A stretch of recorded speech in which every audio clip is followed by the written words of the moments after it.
Good afternoon students. I hope last time मैंने आपको जो वीडियो सेंड की थी और नोट्स सेंड किए थे आप सभी ने वो अच्छे से अपनी कॉपी में लिखे होंगे। फिर भी मैं जो लास्ट टाइम टॉपिक है उसको दोबारा रिपीट कर रही हूँ। ये हैंड रिटन नोट्स हैं कुछ, ये आप इसको ध्यान से समझना। डेवलपमेंट ऑफ डाइकोट एम्ब्रियो हमने लास्ट टाइम डिस्कस किया था पॉलिनेशन के बारे में। पॉलिनेशन के बाद हमने डिस्कस किया था फर्टिलाइजेशन के बारे में कि किस तरह से एंजियोस्पर्म्स में फर्टिलाइजेशन होती है।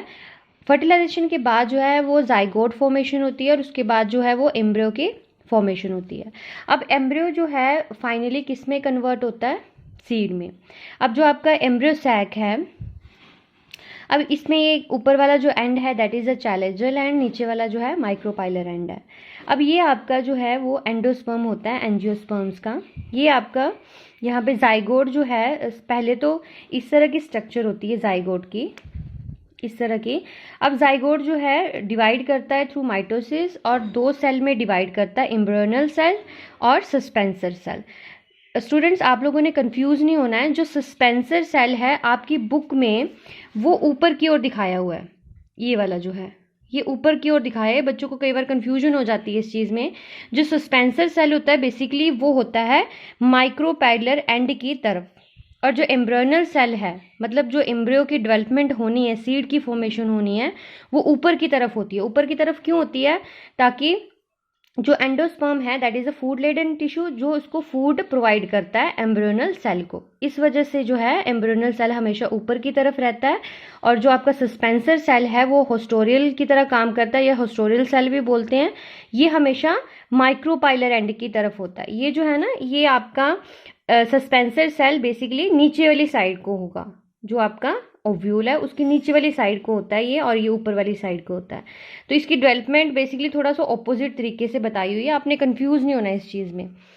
अब यहाँ पे सबसे पहले बात आती है कि जो जाइगोट है वो ट्रांसवर्स डिवीजन करता है। मतलब जाइगोट जो है पहले इस तरह से डिवाइड करता है, दो सेल में डिवाइड हो जाता है। जो ऊपर वाला सेल है उसको हम बोलते हैं एम्ब्रियोनल सेल, जिसको फूड की ज़रूरत होती है, एंडोस्पर्म उसको फूड प्रोवाइड करता है। और नीचे वाला जो सेल है that is a suspensor cell, उसको होस्टोरियल भी बोलते हैं। ओके जो एम्ब्रियो है जब डिवाइड करता है तो धीरे धीरे ये जो एंडोस्पर्म के सेल्स को कंज्यूम करता रहता है, क्योंकि आपको पता है एंडोस्पर्म क्या होता है? फूड लेडन टिश्यू होता है, फूड प्रोवाइड करता है डेवलपिंग एम्ब्रियो को। ओके सो अब हम थोड़ा सा जैसे मैंने आपको लास्ट वीडियो में भी सेंड किया था, वो थोड़ा ऑनलाइन था। अब मैं आपको खुद से नोट्स से समझाऊंगी कि किस तरह से होता है। अब आपका जो सस्पेंसर सेल होता है, ये जो है सस्पेंसर सेल, ये डिवाइड करता है इस तरह से, दो सेल में डिवाइड होता है। ठीक है, तो ये भी ट्रांसवर्स डिवीजन करता है। ये बेसिकली फर्स्ट स्टेप ये है इसका, जो मैंने आपको अभी बताया, दो सेल में डिवाइड होता है। ये सस्पेंसर सेल दोबारा दो सेल में डिवाइड होगा, और एम्ब्रियोनल सेल तीन सेल में डिवाइड होता है थ्रू माइटोसिस, जो टेट्राड फॉर्मेशन करता है। अब जो आपका सस्पेंसर सेल है, ये सस्पेंसर सेल जो टर्मिनल सस्पेंसर सेल है ये इनलार्ज करता है, जो कि वेसिकुलर बेसल सेल की फॉर्मेशन करता है। और जो ऊपर वाला एम्ब्रियोनल, ये जो क्या है? एम्ब्रियोनल सेल्स हैं, टेट्राड जो हैं। ओके अब ये सस्पेंसर सेल ये वाले जो हैं ये बेस पे होते हैं, ये वाले सस्पेंसर सेल्स हैं। ये सस्पेंसर सेल टर्मिनल वाला तो होस्टोरिया बन गया, मतलब इनलार्ज कर गया। लेकिन जो ऊपर वाला जो सस्पेंसर सेल है ये फर्दर माइटोटिक डिवीजन करता है और 6 to 8 सेल यहाँ पे फॉर्मेशन करता है, जिसको हम सस्पेंसर सेल बोलते हैं, सिंपल सस्पेंसर भी बोल देते हैं। तो ये दो सेल बेसिकली ये जो है किससे बने हैं?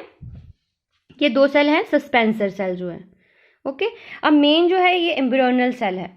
एम्ब्रियोनल सेल जो है फर्दर डिवाइड करके आपका बनाता है पूरा का पूरा सीड। ये वैसे तो पूरा का पूरा ही सीड बनाएगा, लेकिन एम्ब्रियोनल सेल एम्ब्रियो फॉर्मेशन करता है। तो एम्ब्रियोनल सेल पहले तो टेट्राड की फॉर्मेशन में है। अब ये एम्ब्रियोनल सेल का जो एक सेल है ये क्या करता है? लॉन्गिट्यूडनल डिवीजन करता है, जिसको हम टू सेल्ड प्रो एम्ब्रियो बोलते हैं। उसके बाद ये टू सेल जो हैं फर्दर डिवाइड करके फोर सेल्ड प्रो एम्ब्रियो बनाएंगे, जिसको हम क्वाड्रेंट स्टेज भी बोलते हैं। अब क्वाड्रेंट स्टेज के बाद जो फोर सेल है वो डबल हो जाता है, माइटोटिक डिवीजन करते हैं और 8 सेल प्रो एम्ब्रियो बनाते हैं। कई बार ये क्वेश्चन बहुत इंपॉर्टेंट है, पूछते हैं मेरे पेपर में कि हार्ट शेप एम्ब्रियो किस में बनती है? तो वो डाइकोट में होती है, हार्ट शेप्ड एम्ब्रियो। ये आपने पढ़ा भी होगा यहाँ पे, हार्ट शेप्ड एम्ब्रियो जो है डाइकोट प्लांट्स में पाई जाती है। ओके, अब ये जो है सस्पेंसर सेल फर्दर एक या दो और डिवाइड करेंगे, ठीक है, जिससे कि 16 सेल स्टेज बनती है यहाँ पे। ये मैंने पूरा नहीं शो हुआ है यहाँ पे, ये 16 सेल बनते हैं यहाँ पे। और जो इस हार्ट शेप जो आपके एम्ब्रियोनल सेल के साथ वाला सेल जो होता है सस्पेंसर का, उसको हाइपोफाइसिस बोलते हैं। और जो ये एम्ब्रियोनल सेल के यहाँ पे पेरिक्लिनल डिवीजन होती है, पेरिफ्री पे डिविजन्स होती हैं, एंटीक्लिनल और पेरिक्लिनल डिविजन्स होती हैं। जो आउटर सेल्स होते हैं उनको प्रोटोडर्मल सेल बोलते हैं, और जो इनर सेल होते हैं वो उनको इनर सेल बोलते हैं। ओके, सो ये आपकी डिवीजन है यहाँ पे एम्ब्रियो की। अब ये जो है ये है आपकी हार्ट शेप्ड एम्ब्रियो, इस तरह से होती है। जिस आप आउटर सेल्स को, ये सारे एम्ब्रियोनल सेल हैं, और ये क्या है सस्पेंसर सेल, ये बेस पे होता है। और ये सस्पेंसर जो फर्दर डिवाइड करते हैं ये सेल क्यों करते हैं, ताकि ये डेवलपिंग एम्ब्रियो को ज़्यादा से ज़्यादा फूड जो एंडोस्पर्म की तरफ ले जा सकें। एंडोस्पर्म की तरफ जितना ज़्यादा ऊपर ये सेल डिवाइड होंगे, आपका एम्ब्रियो जो है उतना ही ज़्यादा ऊपर की ओर जाएगा, और एंडोस्पर्म उसको उतने ही अच्छे से न्यूट्रिशन प्रोवाइड कर पाएगा। ओके, सो ये हाइपोफाइसिस है, यहाँ पे जो ज्वाइन करता है एम्ब्रियोनल सेल और सस्पेंसर सेल को। जो सेल जो है टर्मिनल पोजीशन पे होता है उसको हाइपोफाइसिस बोलते हैं। और ये जो कंडीशन है that is 16 celled pro embryo. Okay, the 8 cell inner cell divide in planes, जो ये अंदर वाले 8 सेल हैं और बाहर वाले 8 सेल हैं, मतलब 16 सेल प्रो एम्ब्रियो इस टाइम पे। तो जो इनर सेल्स हैं, जो 8 सेल जो इनर सेल हैं, ये जो हैं डिवाइड करते हैं और क्या बनाते हैं, ground meristem, procambium of cotyledon, hypocotyl और प्लूम्यूल। मतलब जितना भी आपका सीड का जो इनर पार्ट है, प्लूम्यूल पार्ट है, हाइपोकोटाइल एंड है, कोटिलीडोन्स हैं, ये सारे किससे डेवलप होते हैं, एम्ब्रियोनल सेल से, इससे। और जो आपका सस्पेंसर सेल है ये बनाता है रूट की फॉर्मेशन, रेडिकल की फॉर्मेशन करता है। ओके, और जो आउटर प्रोटोडर्मल सेल है ये वाला, ये क्या बनाता है, एपिडर्मिस बनाता है डिवाइड करके। और जो सस्पेंसर सेल जो वो सस्पेंसर सेल जो कि पूरे टर्मिनल पोजीशन पे होता है, जो सस्पेंसर और आपके एम्ब्रियोनल सेल को ज्वाइन करता है, जो cell that is the hypophysis cell. और ये जो है suspensor cell situated at the terminal end suspensor is called इसको हाइपोफाइसिस बोलते हैं। हाइपोफाइसिस जो है डिवाइड बाय ट्रांसवर्स डिवीजन या फिर लॉन्गिट्यूडनल डिवीजन से डिवाइड होता है, और 3 टायर ऑफ सेल से बनता है। और ये जो सेल है क्या बनाते हैं, रेडिकल बनाते हैं। यहाँ पे रेडिकल की फॉर्मेशन होती है, जिसको आप एम्ब्रियोनिक रूट भी बोलते हो। और साथ में हाइपोफाइसिस डिवाइड करके क्या बनाता है, रूट प्रोटोडर्म और रूट कैप। मतलब सस्पेंसर के सेल का मेन काम होता है रूट की फॉर्मेशन करना, और एम्ब्रियोनल सेल का मेन काम होता है जितना भी बाकी का सीड का पार्ट होता है, प्लूम्यूल हो गया, हाइपोकोटाइल हो गया, जैसे ये जो रूट वाला रेडिकल वाला पार्ट है, ये रेडिकल वाला जितना भी पार्ट है ये किससे बना है, सस्पेंसर सेल की लॉन्गिट्यूडनल या ट्रांसवर्स डिवीजन से। और बाकी का जितना भी है, प्लूम्यूल है, हाइपोकोटाइल है, कोटिलीडोन्स हैं, ये किससे बने हैं, एम्ब्रियोनल सेल के डिवीजन से। ये इस तरह से ये हार्ट शेप मैंने ये जो था ये स्टेप आपको दिखाया यहाँ पे, ये वाला, ये मैंने आपको जैसे बताया कि ये उल्टा आपको दिखाया हुआ है, ये बेसिकली ऐसे है।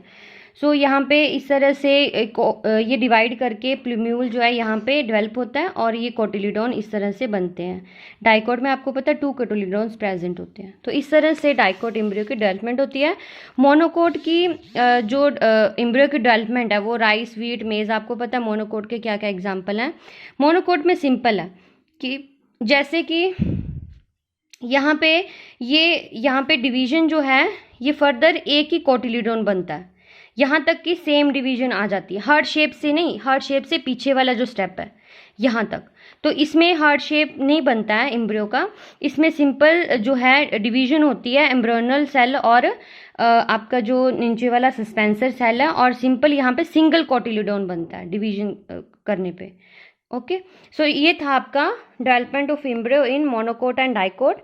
नेक्स्ट एक छोटा सा टॉपिक है डेवलपमेंट ऑफ सीड। अब एम्ब्रियो तो फॉर्मेशन हो गई है, कोटिलीडोन भी बन गए हैं, अब सीड कैसे बनता है।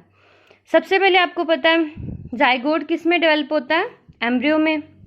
एंडोस्पर्म क्या है, एंडोस्पर्म क्या करता है, जो एम्ब्रियोजेनेसिस मतलब एम्ब्रियो बन रही है, एंडोस्पर्म क्या करता है, जो एम्ब्रियो बन रही है एंडोस्पर्म इसके बाहर है, तो ये डेवलपिंग एम्ब्रियो को क्या करता है, फूड प्रोवाइड करता है। और हमेशा याद रखना है कि जो सीड्स जो हैं जिसमें लार्ज कई ऐसे सीड्स होते हैं जिसमें एंडोस्पर्म पूरी तरह से ख़त्म नहीं होता है, कुछ ना कुछ उसका पार्ट जो है वो रह जाता है, तो ऐसे सीड्स को हम बोलते हैं एल्ब्यूमिनस सीड। एल्ब्यूमिनस सीड का एग्जाम्पल है wheat, corn, onion, palms etcetera. और सेकंड इसके ऑपोजिट वो सीड्स जिसमें एंडोस्पर्म पूरी तरह से यूज़ कर लेता है एम्ब्रियो पूरा का पूरा एंडोस्पर्म को खा जाता है एक तरीके से, तो ऐसे सीड्स को हम बोलते हैं एक्साल्ब्यूमिनस सीड्स, जिसमें bean, pea, gram etcetera. Okay, so exalbuminous seeds में जो रिजर्व फूड मटेरियल है कोटिलीडोन में ही प्रेजेंट रहता है। अब इसके बाद न्यूसेलस आपको पता है कहाँ पे होता है, आपका जो ओव्यूल का ही पार्ट है ना न्यूसेलस, तो न्यूसेलस जो है कई बार एम्ब्रियो की डेवलपमेंट के टाइम पे यूज़ हो जाता है, लेकिन कई केसेस में न्यूसेलस जो है एज इट इज़ रहता है, जो कि एक थिन लेयर बनाता है सीड के बाहर, जिसको हम बोलते हैं पेरिस्पर्म। क्या बोलते हैं, पेरिस्पर्म। ये कई केसेस में होता है, हर एक केसेस में नहीं होता है। ये न्यूसेलस कईयों में यूज़ हो जाता है ड्यूरिंग डेवलपमेंट, लेकिन कईयों में नहीं होता है, तो आउटर लेयर सीड की पेरिस्पर्म बनाता है ये। आउटर इंटैगुमेंट, जो आपको ओव्यूल की अगर आपने स्ट्रक्चर अच्छे से पढ़ी हो तो इंटैगुमेंट्स होते हैं, इनर एंड आउटर इंटैगुमेंट। तो आउटर इंटैगुमेंट जो हार्ड हो जाते हैं ड्यूरिंग सीड फॉर्मेशन और टेस्टा की फॉर्मेशन करते हैं, जिसको आउटर सीड कोट भी बोलते हैं। आउटर सीड कोट जी आप देख सकते हो, जैसे एक सीड है, ये टेस्टा कैसे बना है, आउटर इंटैगुमेंट की हार्डनेस के कारण। ओके, इनर इंटैगुमेंट क्या बनाता है, टैगमन। टैगमन जो है टेस्टा के अंदर रहता है, कईयों में ये होता है, कईयों में नहीं होता, कई सीड्स में यूज हो जाता है ये। Micropyle remains in the form of fine pore of the on the seed surface of the seed. Funicle is transferred into stalk of the seed. Funicle जो होती है ओव्यूल का ही पार्ट है, वो स्टॉक बनाता है, और हीलम जो है वो साथ में प्रेजेंट रहता है स्टॉक के। ओके, और ये जो है आपने ये स्ट्रक्चर सारी की सारी बनानी है, और डाइकोट और मोनोकोट की स्ट्रक्चर तो आपने ऑलरेडी बना ली होगी पहले की। अब आपने डेवलपमेंट ऑफ सीड की स्ट्रक्चर जो है आपने नोटबुक में बनानी है, और ये सारे के सारे नोट्स जो है मैं फर्दर आपको सेंड कर दूंगी। और साथ में नेक्स्ट टाइम हम पढ़ेंगे डेवलपमेंट ऑफ फ्रूट। सीड तक तो हमने पढ़ लिया, नेक्स्ट वीडियो में हम पढ़ेंगे कि फ्रूट की डेवलपमेंट कैसे होती है। Thank you.